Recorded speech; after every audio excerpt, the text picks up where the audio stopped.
Bibi.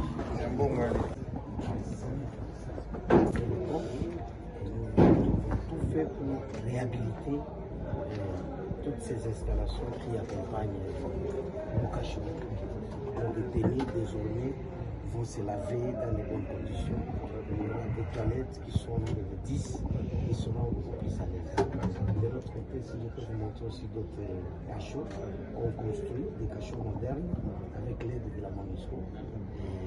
Ça, on avait commencé avant. Ça, c'est vraiment depuis que vous avez commencé et nous avons jugé utile de préparer un endroit aisé pour les détenus. Donnez-moi la porte à la montagne.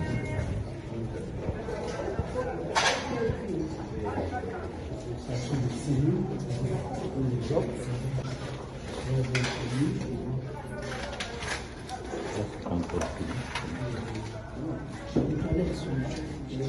Mais il n'y a pas de cellules pour les voleurs d'État.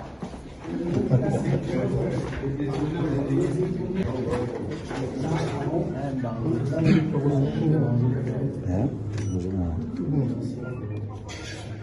devons avoir des cellules de détourneurs. C'est ici. Là où les coups en cravate. Il s'agit d'une visite claire de son Excellence, Monsieur le ministre d'État, ministre de la Justice. Il nous a surpris dans le bureau. C'est dans le cadre de ses attributions. Nous avons profité de l'occasion pour lui montrer ce que nous faisons en matière de détention. C'est dans le respect des droits de l'homme.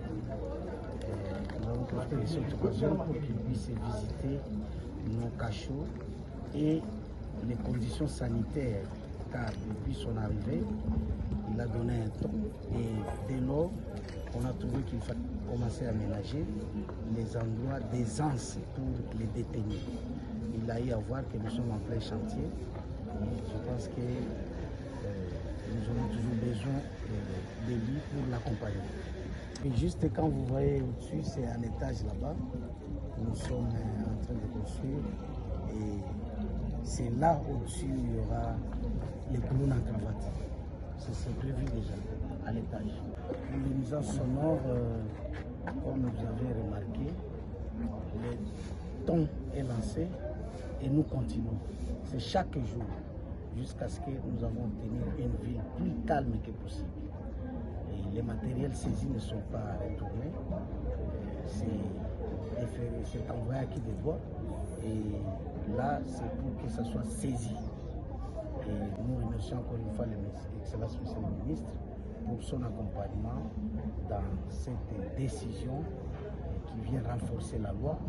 Et